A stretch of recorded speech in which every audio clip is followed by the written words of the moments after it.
Hello students, तो आज हम लोग पढ़ने जा रहे हैं क्वेश्चन नंबर 8.12 से, है ना। क्वेश्चन नंबर 8.12 है पेज नंबर 202 पर। तो on page number 202 question number 8.12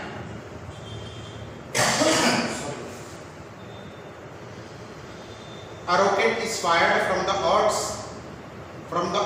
towards the sun. At what distance from the earth center is the gravitational force of the rocket is 0. Mass of the sun दिया हुआ है, mass of the earth दिया हुआ है, and we will have to orbital radius आपको दी हुई है 1.5 into 10⁻11। अब देखिए बेटा, यहाँ पर ये वाला सन है, उसका ये सेंटर है, और चलिए इसको हम लोग अर्थ भी लेते हैं, और उसका सेंटर ये, और यहाँ पर ये वाला आपके पास सन है और उसका सेंटर आपके पास भी है। Orbital radius r it is given 1.5 into 10⁻11 metre, ये आपको दिया हुआ है, ठीक है। अब हम लोग जो है कहा है कि अर्थ के सेंटर से ग्रेविटेशनल फोर्स रॉकेट पे कब 0 होगा। तो चलिए यहां पर हमारे पास रॉकेट जब आ जाता है ना, तब x डिस्टेंस पे यहाँ पर जो अर्थ से ग्रेविटेशनल फोर्स लगेगा F1, वो यहाँ पर सन से जो ग्रेविटेशनल फोर्स लगेगा F2 उसके इक्वल हो जाएगा। मतलब ये वाला x है और ये पूरा r है, तो यहाँ से यहाँ तक r माइनस एक्स रहेगा, यहाँ से यहाँ तक r माइनस एक्स रहेगा। तो suppose distance from the centre of the earth and the rocket is x, where the gravitational force becomes 0. So ये वाला हो जाएगा आपके पास F1 is equal to आपके पास F2। चलिए इसका मास m है ना, तो ये वाला g m upon x square is equal to g ms m upon r minus x whole square, ठीक है। ये डायरेक्शन में, लेकिन दोनों का मैग्नीट्यूड सेम है, तो हम लोगों ने मैग्नीट्यूड को ही इक्वेट किया। अब देखिए दोनों में से gm कैंसिल होगा, तो यहाँ पर me upon x square will be equal to ms upon r minus x का स्क्वायर। ये 6 into 10⁻24 हुआ, और यहाँ पर x स्क्वायर हुआ, ये वाला 2 into 10⁻30 हुआ, और ये r माइनस एक्स का स्क्वायर, ठीक है। तो ये वाला 3 अपॉन एक्स स्क्वायर दोनों का डिवीजन हो जाएगा, is equal to 10⁻6 upon r minus x whole square. अब आपके पास ये आ जाएगा 1.57 अपॉन x, दोनों साइड पे स्क्वायर रूट ले लेते हैं, तो ये वाला हो जाएगा 10⁻3 अपॉन r माइनस एक्स। अब ये दोनों का मल्टीप्लिकेशन हो गया 1.57 into r minus x is equal to 1000x, ये 1000 हुआ, ये x हो गया, तो ये वाला हो जाएगा 1.57 r minus 1.57 x is equal to आपके पास 1000x हो गया। अब हम लोग इसको इधर लेके जाएंगे, तो 1.57 r is equal to 1000 1.57 into x। अब ये 1.57 और ये r जो है ना,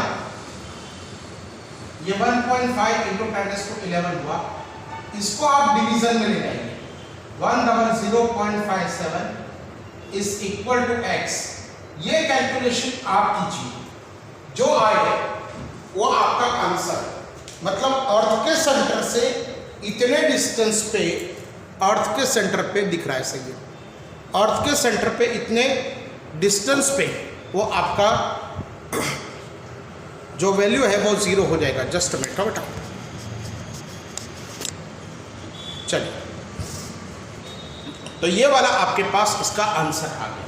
ठीक है, अब हमारे पास जो नेक्स्ट क्वेश्चन है, ये x का वैल्यू देखिए, यहां पर f1 is equal to f2, तो ये वाला हमारे पास f1 का वैल्यू रख दिया, f2 का वैल्यू रख दिया, और वैल्यूज रखने के बाद जो है हम लोगों ने इसका सिंप्लीफिकेशन किया तो हमको x का वैल्यू मिल जाएगा। चलिए, वीडियो को पॉज करके इसकी नोट तो बनाना ही है आपको, है ना, बिना लिखे फिजिक्स समझने को नहीं आए। ठीक है, अब हम लोग जो है 8.13 पर जाते हैं, तो 8.13 पर हम लोग जो है इस क्वेश्चन को पढ़ते हैं, पेज नंबर 202 पर। How will you weigh the sun, that is what is estimate, that is estimate its mass, the mean orbital radius of the Earth around the sun is 1.5 into 10⁸ kilometre. देखिए, यहां पर आपके पास सन है और ये अर्थ है, ये ऑर्बिटल रेडियस, और ऑर्बिटल रेडियस जो आपको दिए ये 1.5 into 10⁻11 मीटर। ठीक है, 10⁻11 आपके पास इसकी मीटर। ठीक है, अब ये अर्थ जो है सन के आसपास जब घूमेगी ना, तो इसका टाइम पीरियड ऐसे दिया जाएगा 4π² r³ अपॉन gms। ठीक है, तो हमको मास का सन, ये जो है सन का मास चाहिए, तो we will make this ms as the subject of the equation, so this will be equal to 4π² r³ upon g into t²। तो mass of the sun is equal to 4, pi की जगह पे हम लोग 3.14 का square रखेंगे, और r की जगह पे देखिए आपको 8 जो है ना वो किलोमीटर दिया हुआ है, तो मैंने उसको मीटर में कन्वर्ट कर दिया, तो ये वाला हो जाएगा 1.5 into 10⁻11 का क्यूब, और यहाँ पर g का वैल्यू है 6.67 into 10⁻11, और t जो है टाइम पीरियड, ये आपको सेकंड में लिखना पड़ेगा। आप सेकंड में कैसे लिखोगे, तो 365.25 डेज में अर्थ सन के आसपास अपनी ऑर्बिट में एक चक्कर को कंप्लीट करती है, और हर दिन के अंदर 24 आवर्स होते हैं, और हर आवर्स के अंदर 3600 सेकंड्स होते हैं। ठीक है ना, तो इसका स्क्वायर। अब आप क्या कीजिए, पहले केस के मतलब पहले स्टेप के अंदर आप इसका स्क्वायर करके रखिए, इसका क्यूब करके रखिए, 10⁻33 हो जाएगा। ये 6.67 वैसे के वैसा रखिए, और यहाँ पर 10⁻11। अब क्या कीजिए, ये इसका मल्टीप्लिकेशन कीजिए, तीनों तीन का, और इसका स्क्वायर कर दीजिए, और उसको आप साइंटिफिक मेथड में लिखिए, वरना क्या कीजिए मैं आपको सिंपल बता दूं, 365.25 into 24 into 36 है ना, उसका स्क्वायर करके 10⁻4 आप आगे लगा दीजिए। मतलब आप क्या करोगे, मास ऑफ द सन ढूंढने के लिए 4, और यहाँ पर जो है अप्रोक्सीमेटली 9.81 आएगा। आप देख लीजिए कितना आ रहा है, कैलकुलेटर यूज करना पड़ेगा। तो ये वाला अप्रोक्सीमेटली 9.81, ये वाला 2.25, और ये वाला 10⁻33 डिवाइडेड बाय यहाँ पर 6.67 into 10⁻11। अब इसका और इसका ये आप 36 ओनली 24 और इसका स्क्वायर कीजिए और 10⁻4 कर दीजिए। अब ये वाला आ जाएगा इतना kilogram will be the mass of the sun. ये कैलकुलेशन बेटा आप कर लीजिए, है ना। तो ये कैलकुलेशन अगर आप करोगे तो आपको सन का मास मिल जाएगा। ठीक है, चलिए क्वेश्चन नंबर 8.14 पर हम लोग जाते हैं। क्वेश्चन नंबर 8.14 पर, अ Saturn here is 29.5 times the Earth here. How far is the Saturn from the Sun? If Earth is 1.50 into 10⁸ kilometre away from the sun. चलो अब क्वेश्चन को पढ़ा आपने 8.14 को, तो 8.14 को पढ़िए। देखिए जब भी आप ये क्वेश्चन कंप्लीट करें तो वीडियो को पॉज करके उसकी नोट तो बनाना ही बनाना है ना। तो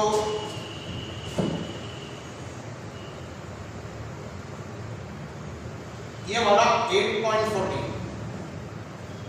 है ना, और यहां पर ये वाला हमारे पास सन है, यहां पर हमारे पास अर्थ होगी और यहां पर हमारे पास सैटर्न। ठीक है, ये वाला ऐसे घूमती है और यहां पर ये सैटर्न ऐसे घूमता है। Let us say Earth is object number 1 and Saturn is object number 2।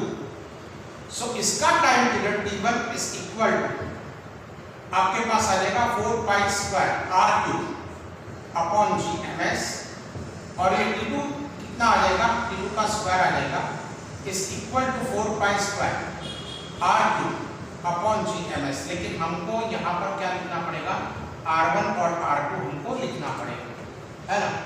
तो अगर ये दोनों का हम लोग डिवीजन ले लेते तो t1² अपॉन t2 का square is equal to r1³ upon r2 का क्यूब। ठीक है, तो जैसे मैंने आपको यहां पर बताया था कि t1 और t2 में रिलेशन है। जैसे ये t2 है ना, it is 29.5 times t1, it is given. t2 जो है 29.5 टाइम्स t1, तो ये वाला आपको मिलेगा, यहां पर आपको मिलेगा t1 अपॉन t2 का स्क्वायर। सो t1 अपॉन t2 का square is equal to 1.5 into 10⁻11 का क्यूब अपॉन r2 का क्यूब। तो ये वाला कितना आ जाएगा, t1 अपॉन t2, तो ये t1 अपॉन t2 आपके पास हो जाएगा 1/29.5 का square is equal to 2.25 into 10⁻33, और ये है आपके पास r2 का क्यूब। अब आप इसका सिंप्लीफिकेशन लीजिए, r2 का क्यूब जो है ना ये आपको मिल जाएगा यहां से। ठीक है, फिर उसका क्यूब रूट ढूंढ निकालिए। अब क्यूब रूट ढूंढने का तरीका मैंने आपको लाइव लेक्चर्स में बताया। आपके सिंपल कैलकुलेटर में आपको याद है 2842 नंबर, तो 2842 से आप जो है उसका क्यूब रूट निकालिए, तो ये आपको r2 मिल जाएगा। मतलब जो है आपको r2 जो है आपको मिलेगा, लेकिन ये मीटर में मिलेगा। ठीक है ना, ये वाला आपके पास मीटर में मिलेगा। अब इसको 1000 से डिवाइड कीजिए, तो जो आएगा वो आपका किलोमीटर में आंसर आ जाएगा। So you will get the answer in kilometre. ठीक है बेटा, ये 8.14 हुआ। ओके, अब 8.15 को देखिए, r2 का क्यूब है ना, तो वो नंबर याद है ना आपको, मैंने आपको लाइव लेक्चर्स में बताया था कि इस नंबर के सहारे हमको सिंपल कैलकुलेटर में क्यूब रूट ढूंढना है। कोई बोलेगा नहीं मुझे कैलकुलेटर यूज नहीं करता, तो आप लॉगरिथम से भी उसका ढूंढ सकते हो, लॉगरिथम से भी जो है, और एंटी लॉग देख कर भी आप उसका क्यूब रूट आराम से ढूंढ सकते हो। ठीक है ना, तो ये वाला आपके पास आंसर आ गया। अब नेक्स्ट क्वेश्चन की तरफ हम लोग बढ़ते हैं। तो नेक्स्ट क्वेश्चन जो है हमारे पास ये 8.15 a body weighs 63 Newton on the surface of the earth. What is the gravitational force? यानी उसका वेट कितना होगा, gravitational force on it due to earth at a height equal to half of the radius of the earth. ठीक है, तो यहाँ पर जो है surface of the earth पे इसका वेट आ रहा है W1 is equal to 63 Newton. ठीक है ना, यहाँ r की डिस्टेंस पे, और अब अगर ये यहाँ पर आ जाएगा तो इसका W2, इसका वेट कितना हो जाएगा। अब ये हाइट कितनी दी है मालूम है आपको, RE/2 है ना। तो यहाँ पर देखिए क्वेश्चन के अंदर देखिए, a body weighs 63 Newton on the surface of the earth. What is the gravitational force on it due to earth at a height equal to half of the radius of the earth? अब देखिए h जो है ना, it is not very much less than r। यहाँ पर ये वाला case नहीं होगा, है ना। तो हमको जो है क्या करना पड़ेगा, तो हमको यहाँ पर g डैश ढूंढना पड़ेगा। g dash is equal to, मतलब यहाँ पर ग्रेविटेशनल एक्सेलरेशन ढूंढना पड़ेगा। तो ये वाला आ जाएगा 1 plus h upon r raise to minus 2। तो ये वाला g dash is equal to g, और ये वाला आपके पास आ जाएगा 1, और ये वाला re बाय 2, और ये वाला आपके पास re रेज टू माइनस 2। तो g डैश कितना आ जाएगा, सो इट इज g, और ये 1 plus 1 by 2 raise to minus 2। So g dash is equal to g। अब ये कितना आ गया, 3 बाय 2 रेज टू माइनस 2।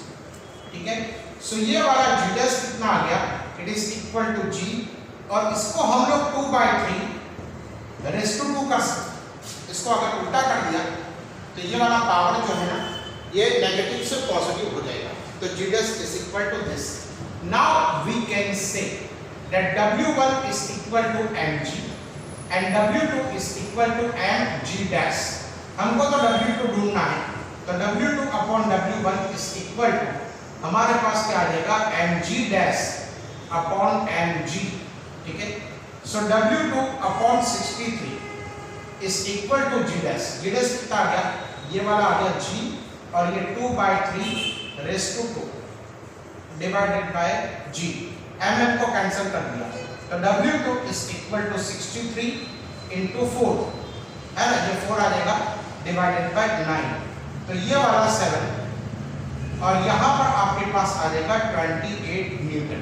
कितना आ जाएगा बेटा, 28 Newton will be the weight at a height which is equal to half of the radius of the earth. This is how we can easily find out the value. अब 8.16 को देखिए। Assuming the earth to be a sphere of uniform mass density, how much would the body weigh halfway down the center of the earth if it is weighed 250 Newton on the surface? तो चलिए अब देखिए 8.16 को अगर हम लोग आगे बढ़ाएंगे तो उन्होंने ऐसा कहा है, देखिए अर्थ की सरफेस पे मैक्सिमम ग्रेविटेशनल एक्सेलरेशन होगा, और जैसे जैसे अर्थ के यहां पर डेप्थ में जाएंगे, अब डेप्थ जो है वो आपको दिया हुआ है re बाय 2। देखिए उसके अंदर है ना, depth is given here as re by 2। देखा आपने कि assuming the earth to be the sphere of uniform mass density, how much would a body weigh halfway down to the center of the earth if it is weighed 250 Newton on the surface of the earth? तो यहाँ पर W1 जो है ये 250 Newton दिया हुआ है। चलिए यहाँ पर इस पॉइंट पर, और हम इसको नीचे की तरफ ले आते हैं, मतलब we want to find out the value of W2। तो हमको क्या करना पड़ेगा, यहाँ पर g डैश फाइंड आउट करना पड़ेगा। तो g dash is equal to 1 minus d upon r। ठीक है, so g dash is equal to g, और ये वाला re by 2 divided by re।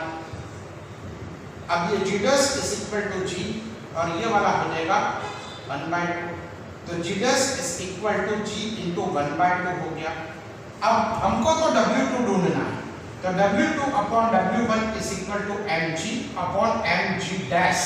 ठीक है, so w2 upon w1 is equal to g, और g डैश की जगह पे हम लोग कितना लिखेंगे, g into 1 by 2।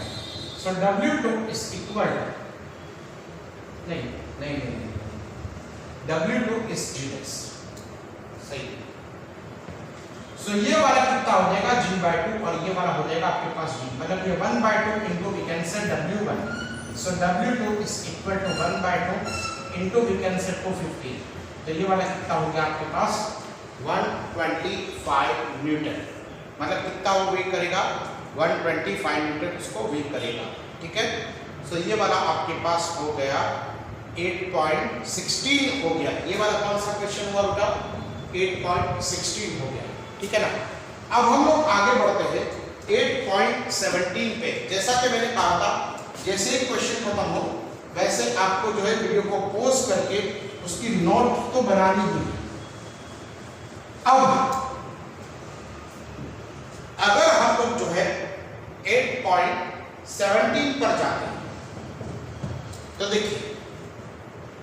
A rocket is fired vertically with the speed of 5 km/h from the Earth's surface. How far from the Earth does the rocket go before returning to the Earth?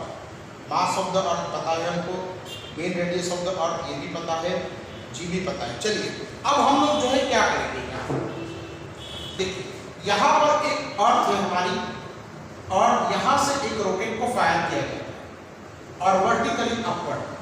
तो यहाँ पर उसकी जो initial speed जो है rocket की, it is given here is 5000 metre पर second, है ना। यहाँ पर ये इसकी इनिशियल स्पीड होगी, यहाँ पर उसकी फाइनल स्पीड होगी। अब फाइनल स्पीड यहाँ पर 0 हो जाएगी और ये हाइट है h। तो कोई बोलेगा ये वाला फॉर्मूला नहीं लिख दिया, u square v square minus u square is equal to 2ah, एक ही जगह पे g लगा दो तो क्या हमको h नहीं मिलेगा? यहाँ पर नहीं मिलेगा। क्यों नहीं मिलेगा मालूम है?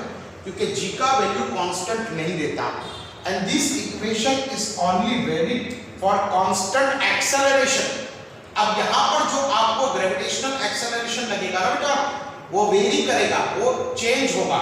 तो हमको यहाँ पर कांस्टेंट एक्सेलरेशन से काम नहीं चलेगा, मतलब this concept is not going to work in this case. So here what we will do, we will take here total energy E1 here and total energy E2 here.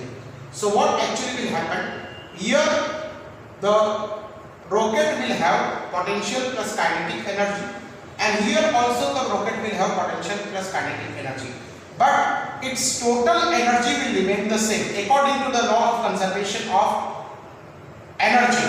Mechanical energy का जो conservation का law है ना हमारे पास, कि gravitational field नहीं लेकिन conservative field में अगर कोई ऑब्जेक्ट एक जगह से दूसरी जगह पर जाता है तो उसकी टोटल मैकेनिकल एनर्जी कंजर्व होती है, मतलब टोटल मैकेनिकल एनर्जी चेंज नहीं होती। यहाँ पर उसके पास काइनेटिक एनर्जी ज्यादा है, पोटेंशियल एनर्जी कम है। यहाँ पर जाएगा काइनेटिक एनर्जी कम हो जाएगी, पोटेंशियल एनर्जी बढ़ जाएगी, बिकॉज mgh के हिसाब से हमारे पास जो है उसकी पोटेंशियल एनर्जी बढ़ेगी। So we can say here that E1 is equal to, we can say E2। So here we can से K1 plus U1 is equal to, we can say K2 plus U2। so K1 is equal to 1/2 mu square and U1 is equal to minus g me n upon r। ये U1 हुआ। अब यहाँ पर K2 क्या हो जाएगा, इसकी यहाँ पर फाइनल वेलोसिटी विल बी 0। तो अगर वेलोसिटी ही 0 है तो इसकी काइनेटिक एनर्जी नहीं होगी 1/2 mv स्क्वायर के हिसाब से, because kinetic energy is nothing but it is energy by virtue of its motion, है ना। तो यहाँ पर हमारे पास क्या हो जाएगा, it is minus g me n upon we can say r। ये r जो है क्या डिस्टेंस है, देखिए ये वाला r e है और ये वाला h है, तो r डिस्टेंस हमारे पास क्या हो जाएगा, this much would be the distance r। सो हम लोग क्या करेंगे, देखिए n को सभी में से हम लोग निकाल देते हैं, तो ये वाला क्या आ जाएगा हमारे पास, mass of the rocket is immaterial here, है ना। तो ये यहाँ से m निकलेगा, यहाँ से निकलेगा और वहां से निकल के उसको कैंसिल कर देंगे, तो ये वाला हो जाएगा 1/2 u स्क्वायर और ये वाला कितना हो जाएगा minus g me upon r और ये वाला कितना हो जाएगा minus g me upon we can say r, ठीक है, ये वाला हो जाएगा r। सो 1/2 u हमारे पास 5000 था, तो ये वाला 5000 का स्क्वायर। अब हम इसको इधर लेके जाएंगे तो ये वाला कितना हो जाएगा minus g me upon r plus g me upon we can say r। अब ये कितना हो गया 25 इंटू 10⁶ 10⁶। अब हम लोग क्या करेंगे, यहां से माइनस g me का कॉमन निकालेंगे, या तो मत निकालिए, आप एक काम कीजिए, उसको ये g का वैल्यू रखिए या निकालना चलेगा, मत निकालिए। ये 6.67 इंटू 10⁻11, ये वाला 6 इंटू 10⁻24, ये r हमको नहीं पता क्योंकि इसके अंदर h भी है ना, ये re प्लस h मिला है। अब यहाँ पर क्या होता है 6.67 इंटू 10⁻11, 6 इंटू 10⁻24 और डिवाइडेड बाय 6400 किलोमीटर, तो इसको आप मीटर में कन्वर्ट कीजिए, ठीक है। अब ये वाला जो कुछ भी आएगा, देखिए यहाँ पर आपको 1.25 12.5 इंटू 10⁶ आपको मिलेगा, ठीक है ना। और ये वाला आपको वैसे का वैसा ही रखना है, मतलब 6.67 इंटू 6 इंटू 10⁻, अगर ये दोनों का सब्ट्रैक्शन करेंगे तो ये वाला 13/r आ जाएगा। अब यहाँ पर आपको कोई वैल्यू मिलेगी, मेरे पास कैलकुलेटर के लिए कुछ नहीं है तो ये वाला आपको लिखना पड़ेगा। अब आपको क्या करना पड़ेगा, इसको आप इधर लेके जाएंगे, है ना, और 1.25 इंटू 10⁶ माइनस ये जो वैल्यू आ रही है ना, ये वैल्यू आप रखिए। अब ये आप सब्ट्रैक्शन कैसे करोगे मालूम है बेटा, ये सब्ट्रैक्शन करने के लिए ये दोनों पावर, यहाँ पर भी कुछ आपको 10 समथिंग मिलेगा, है ना, तो ये दोनों पावर इक्वल करके फिर ही सब्ट्रैक्ट कीजिए, उसके बिना सब्ट्रैक्शन मत करना वरना आपका सब्ट्रैक्शन गलत आ जाएगा। तो फिर यहाँ पर आपको कोई वैल्यू मिलेगा इज इक्वल टू, ये वाला आ जाएगा, ये भी माइनस ही मिलेगा, ये भी माइनस ही मिलेगा, ये वाला 6.67 into 6 into 10⁻13 divided by r। तो यहाँ से आप r ढूंढोगे, r ढूंढने के बाद आप r की जगह पे re प्लस h रखोगे, है ना। अब re की जगह पे 6400 किलोमीटर नहीं रखना है, उसको आपको मीटर में कन्वर्ट करना है, मतलब you have to take the value of re as 6400 और 30, यहाँ पर ये वैल्यू रख के उसका h का वैल्यू आपको ढूंढना है।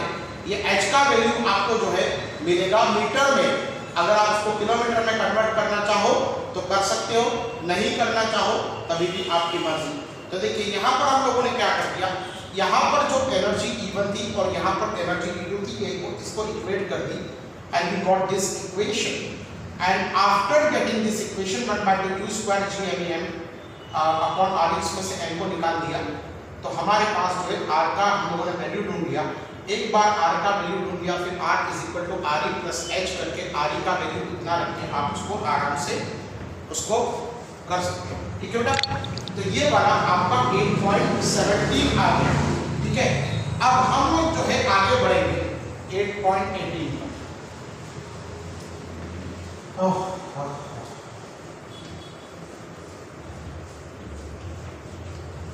अब आप देखिए नेक्स्ट क्वेश्चन जो आ रहा है वो आपके पास है 8.18 का। तो 8.18 जो है देखिए यहाँ पर question number 8.18, the escape speed of the projectile on the earth surface is 11.2 kilometre पर सेकंड। एस्केप स्पीड जो है वो 11.2 किलोमीटर पर सेकंड है, ठीक है। फिर उसके बाद जो है आपको दिया गया है यहाँ पर कि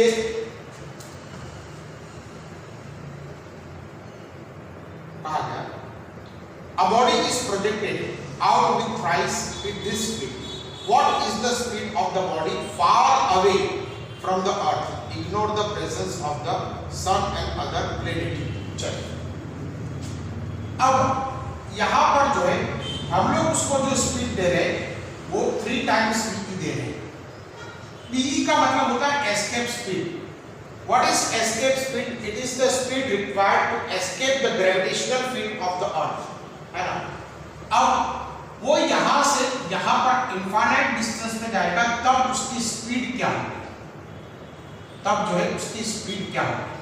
तो बहुत सिंपल है, यहाँ पर टोटल एनर्जी और यहाँ पर टोटल एनर्जी, ये दोनों को इक्वेट करेंगे और हम लोग ऐसे लिखेंगे E1 is equal to E2, अर्थ की सरफेस पे 1/2 mv², सॉरी u स्क्वायर, ऐसे लिखते चलिएगा k1 plus u1 is equal to k2 plus कैसे, तो k1 is equal to 1/2 m u square, ये वाला कितना हो गया g/m अपॉन r, यहाँ पर होगा ये, ठीक है।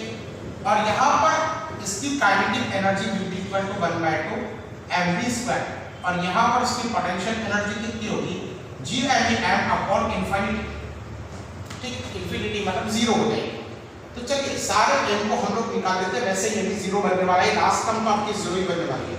तो ये वाला आ जाएगा 1/2 u², u की जगह पे अब हम लोग रखते हैं 3 का स्क्वायर, चलिए 1/2 u² minus g/m upon re is equal to 1/2 mv², नहीं v नहीं, m नहीं निकलेगा, सॉरी m निकल जाएगा, m नहीं रहेगा। तो ये वाला आपके पास हो जाएगा का स्क्वायर, मतलब v का स्क्वायर, ठीक है ना। फाइनल वेलोसिटी यहाँ पर v होगी। अब देखिए दिस 1/2 u की जगह पे मैं ऐसे रखूंगा 3ve का स्क्वायर, ठीक है। और ये वाला हो जाएगा -gme अपॉन re, और ये वाला हो जाएगा 1/2 आपके पास v स्क्वायर, ये वाला हो गया। तो यहाँ पर कितना हो गया, ये वाला 1/2 into 9ve square -gme upon re is equal to 1/2 v square.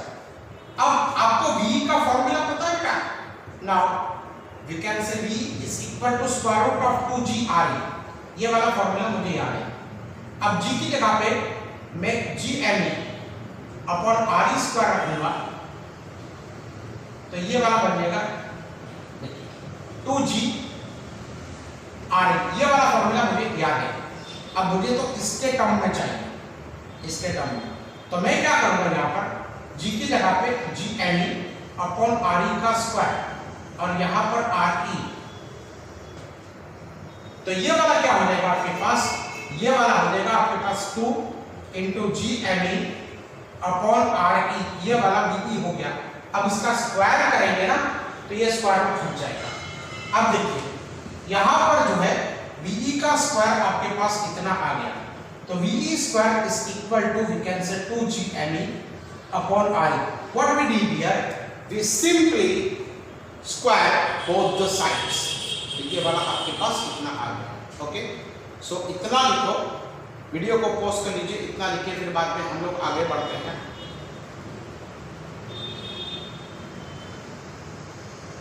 ठीक है, वीडियो को पॉज कर लिया, लिख लिया। अब हम लोग जो है आगे बढ़ेंगे। चलिए अब ये वाला 1/2 इंटू 9 और ये वाला ve का स्क्वायर, ये वाला 2gme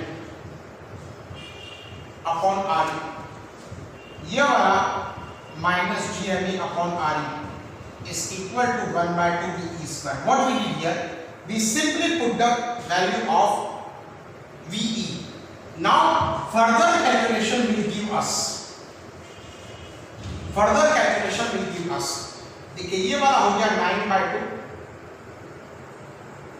और 2 को कैंसिल कर दीजिए, चलिए कोई बात नहीं, this 2 and 2 will get cancel, तो ये वाला हो गया 9 दिस इज नॉट g, ये 9 है, 9gme upon re minus gme upon re is equal to 1/2 ve का स्क्वायर। अब ये दोनों का सब्ट्रैक्शन हो गया, 8gme upon re is equal to 1/2 ve का square.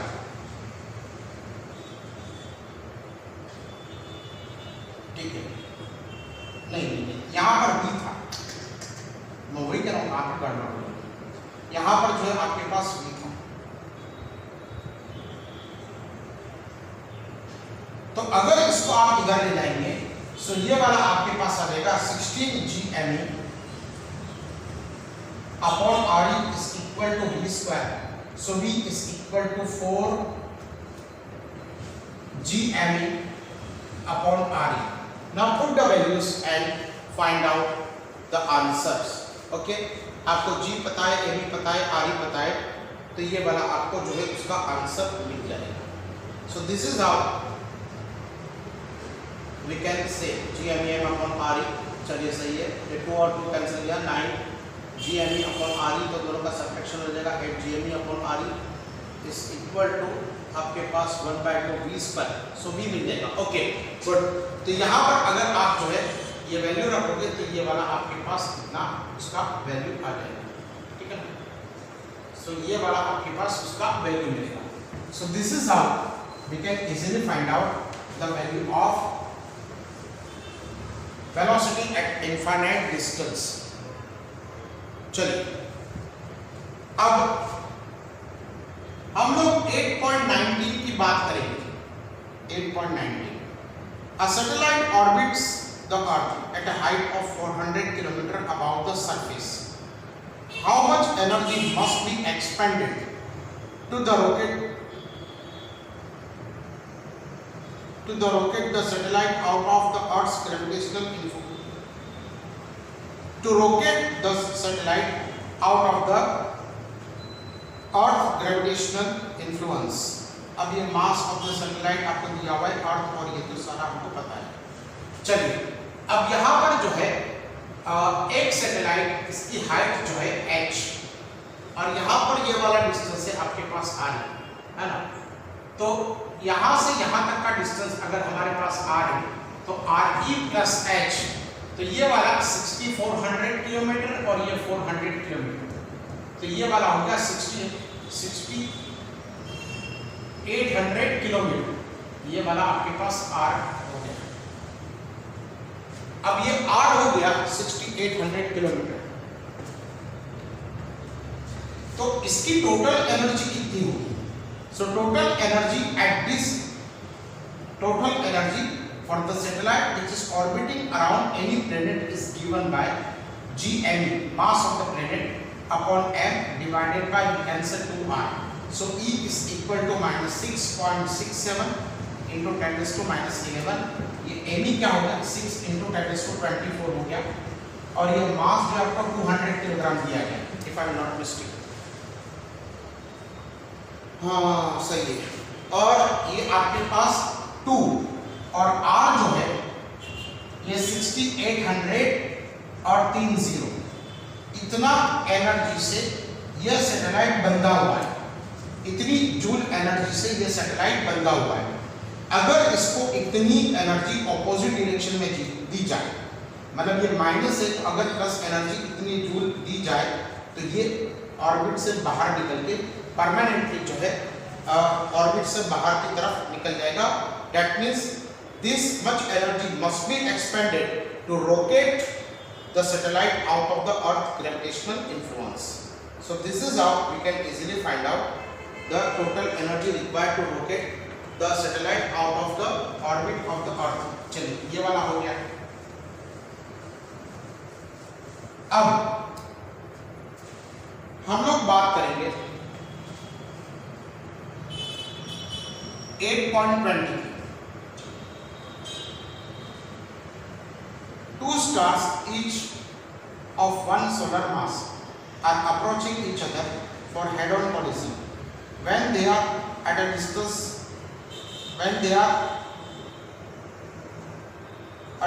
tenders to 9 km, their speeds are negligible. What is the speed with which they collide? The radius of each star is 10⁴ km. Assume that the stars remain undistorted until they collide. है ना? अब ऐसा क्यों लिखा है कि अनडिस्टॉर्टेड? उस वजह से ताकि पोटेंशियल एनर्जी में काइनेटिक एनर्जी कन्वर्ट ना हो। चलिए ये स्टार्स M1 है, ये स्टार आपके पास M2 है, दोनों के बीच का इनिशियल डिस्टेंस है R1, ये 10⁹ किलोमीटर, ये वाला आपके पास 10⁹ किलोमीटर है, तो ये वाला आपके पास आ गया 10⁹ किलोमीटर, ये वाला आपके पास आ गया। अब यहाँ पर दोनों की स्पीड जो है नेग्लिजिबल है, मतलब यहाँ पर U1 और U2 ये दोनों आपके पास 0 है। अब ये दोनों स्टार एक दूसरे को हेड ऑन कोलिजन करते हैं, तो यहाँ पर M1 M2 आ जाता है और यहाँ पर जो है अब R2 आ जाएगा। अब देखिए ये 10⁴ है और ये भी 10⁴ है, तो ये R2 हमारे पास कितना आ जाएगा 2 × 10⁴ आ जाएगा। मतलब दोनों के बीच का फाइनल डिस्टेंस कितना आ रहा है?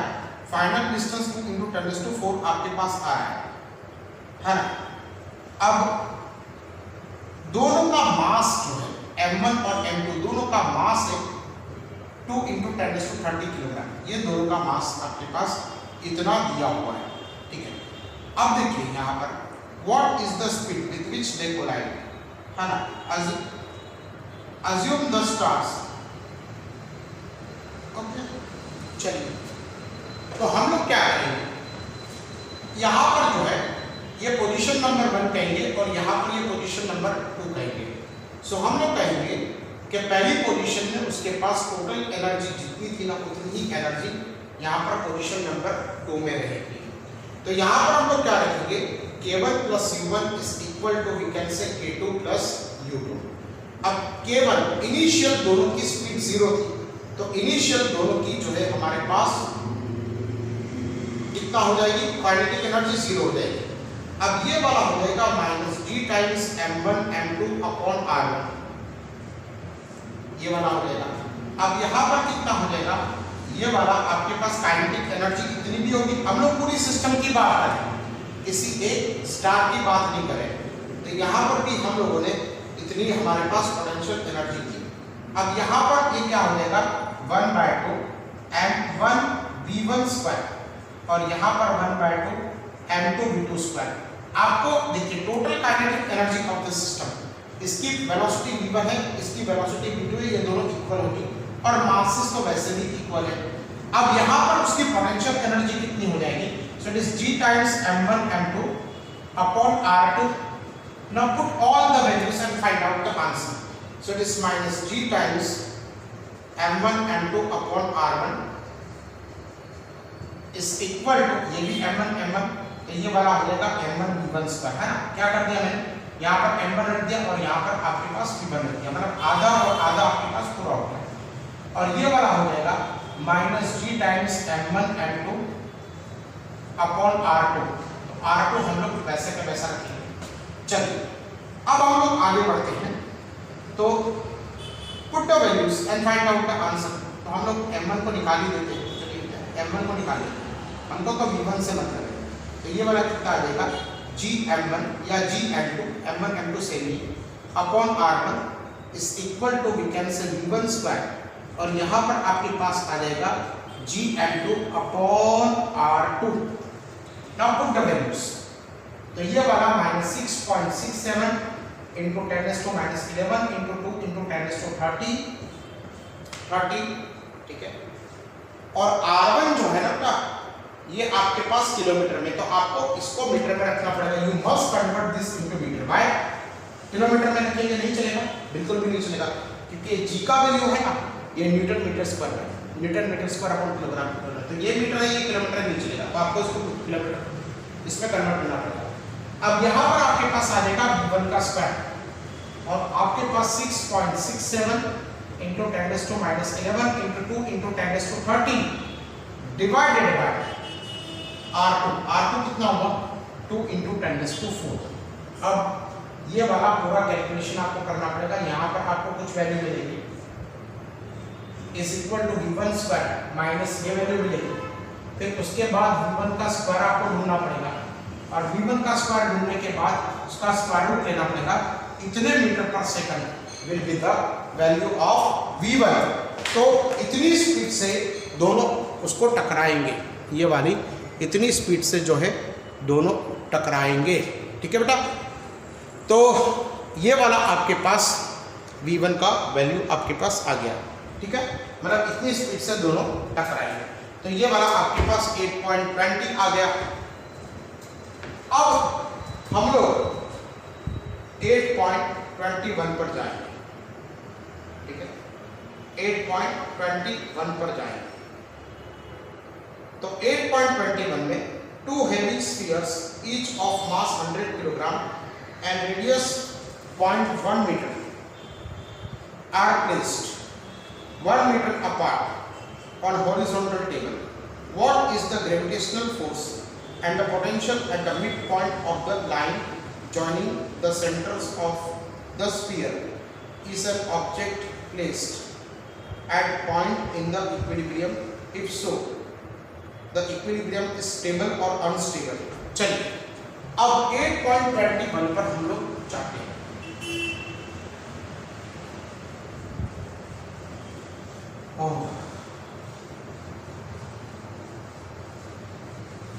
चलिए यहां पर ऐसे लिखा हुआ है 2 heavy spheres, एक और यहां पर ये दूसरा, दोनों के मास सेम, ये वाला भी 100 किलोग्राम है और ये वाला भी आपके पास 100 किलोग्राम, और रेडियस इसकी R1 है, इसकी रेडियस R2, तो ये वाला क्या लगेगा, R1 is equal to R2 is equal to 0.1, ये वाला, and they are placed 1 metre apart, they are placed 1 meter apart on a horizontal table. What is the gravitational force and potential at the midpoint on the line joining the center of the pole? यहाँ पर gravitational force क्या होगा, net gravitational force, तो बहुत simple है, ये भी उसको खींचेगा और यहाँ पर ये भी उसको खींचेगा, है ना। सपोज यहाँ पर मास m पड़ा है, तो F1 माइनस F2 ये कितना होगा, चलिए आप देखेंगे F नेट, आप देखेंगे तो यहाँ पर नेट फोर्स कितना होगा, तो F1 माइनस F2, ये वाला आपके पास F1 हो गया और यहाँ पर आप F2 F1 जो है अगर आप पॉजिटिव लेते हैं तो उसको आपको नेगेटिव लिखना पड़ेगा, बिकॉज हम लोगों को नेट फोर्स वेक्टर एडिशन से ही मिलेगा फोर्स का, तो F नेट कितना मिलेगा, so F net is equal to G times M1 M2 upon R square, ये वाला 0.5 का स्क्वायर हो जाएगा, ये पूरा एक है ना, तो 0.5 का स्क्वायर हो जाएगा और यहाँ पर कितना हो जाएगा, G टाइम्स M2M अपॉन 0.5 का स्क्वायर। अब बताइए M1 और M2 सेम नहीं, G सेम नहीं, M भी सेम होगा 0.5 का स्क्वायर, तो ये वाला कितना हो जाएगा, नेट फोर्स इस पे 0 हो जाएगा, है ना। तो नेट फोर्स आपके पास 0 हो गया। अब नेट फोर्स 0 क्यों हुआ मालूम है, क्योंकि एक फोर्स इस डायरेक्शन में था, दूसरा फोर्स इस डायरेक्शन में था और फोर्स वेक्टर क्वांटिटी उसी वजह से 0 हो गया। अब यहाँ पर जो है phi total gravitational potential, that is phi1 plus we can say phi2, so phi is equal to, ये वाला कितना हो गया, Gm1, इस पॉइंट पे हमको चाहिए Gm1 अपॉन R1, यहाँ से भी ग्रेविटेशनल पोटेंशियल मिलेगा, यहाँ से भी ग्रेविटेशनल पोटेंशियल मिलेगा, सो ये वाला हो जाएगा Gm1 अपॉन R1 और यहाँ पर आपके पास मिलेगा Gm2 अपॉन वी कैन से R2, ये वाला आपके पास मिलेगा।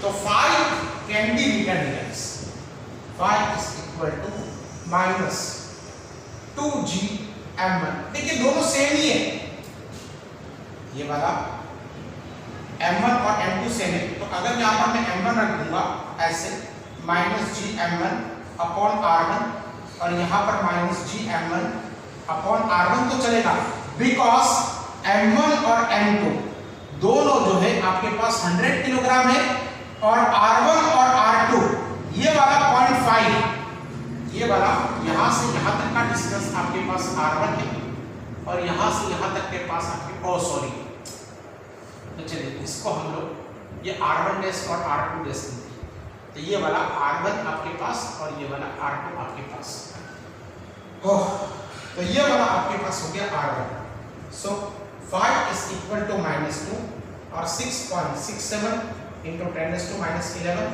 ये वाला आपके पास 100 हो गया और ये वाला आपके पास 0.5 हो गया, ठीक है ना। तो phi is equal to, ये दोनों का डिवीजन हो जाएगा, यहाँ से इसका डिवीजन करोगे ना तो ये वाला आपको 4 देगा, इसका इसके साथ में डिवीजन into 6.67 into 10⁻⁹, ठीक है।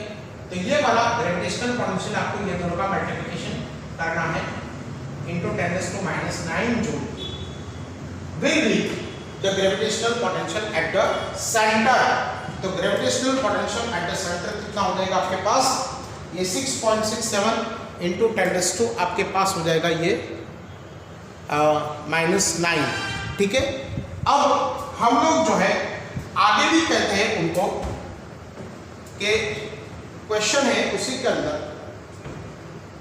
क्वेश्चन ये है, आप देखिए मैं वापस एक बार ड्राइंग बना लूं और फिर उसके बाद जो है हम लोग नेक्स्ट क्वेश्चन उसी के अंदर 5.21 के अंदर नेक्स्ट क्वेश्चन को डिस्कस करते हैं। Is the object placed at that point is in equilibrium, तो यहाँ पर ये दोनों M1 और M2 जो 100 किलोग्राम के हैं और यहाँ पर किसी भी ऑब्जेक्ट को अगर हम लोगों ने प्लेस करा तो क्या ये इक्विलिब्रियम में होगा, यस। देखिए यहाँ पर फोर्स F1 लगेगा, यहाँ पर फोर्स F2 लगेगा, तो नेट फोर्स 0 होगा और किसी भी ऑब्जेक्ट पे अगर नेट फोर्स 0 हो जाएगा ना तो वो इक्विलिब्रियम नहीं होगा, है ना। अब दूसरा क्वेश्चन इसी के अंदर ये है कि क्या ये इक्विलिब्रियम स्टेबल है या अनस्टेबल है। तो देखिए मैं आपको बता दूं, अगर ये वाला इसको थोड़ा सा ऐसे पुश किया गया, अब ये यहाँ जाके वापस यहाँ पर आके ऐसे जाके ऐसे, मतलब इफ इट इज ऑसिलेटिंग, मतलब यहाँ पर ये ऑसिलेट करेगा तब तो ये इक्विलिब्रियम स्टेबल होगा, है ना। मतलब जिस पॉइंट से आपने मास को हटाया उसी पॉइंट पे मास अगर वापस आ गया तो that equilibrium is known as stable equilibrium. But यहाँ पर देखिए, यहाँ पर मास m को थोड़ा सा आपने पुश किया तो ये वाला मास इसके ग्रेविटेशनल फोर्स के इन्फ्लुएंस में जाके इसको चिपक जाएगा, ये वापस नहीं आएगा, है ना। It is not going to return to its original position. If the object is displaced from its original position and if it returns to its original position, then the equilibrium is said to be stable. लेकिन यहाँ से यहाँ पर गया वो वापस नहीं आ जाएगा तो ये वाली इक्विलिब्रियम कैसे हो जाएगी बेटा, अनस्टेबल हो जाएगी। So this equilibrium will be unstable, है ना, क्योंकि यहाँ पर मास को उस डायरेक्शन में अगर हम लोग देखेंगे, यहाँ पर इसको डायरेक्शन में डिस्प्लेस करेंगे तो इसका ग्रेविटेशनल फोर्स बढ़ जाएगा। अब ग्रेविटेशनल फोर्स इसका बढ़ जाएगा तो ये वाला यहाँ पर आके चिपक जाएगा। अब यहाँ से वो इतना ग्रेविटेशनल फोर्स डिस्टेंस की वजह से नहीं लगा पाएगा कि ये वाला अपने वापस की तरफ आए, तो ये वाला कैसी इक्विलिब्रियम होगी, अनस्टेबल इक्विलिब्रियम। ठीक है बेटा, तो आज हम लोग इतना ही रखते हैं, बाकी का हम लोग नेक्स्ट लेक्चर में देखेंगे।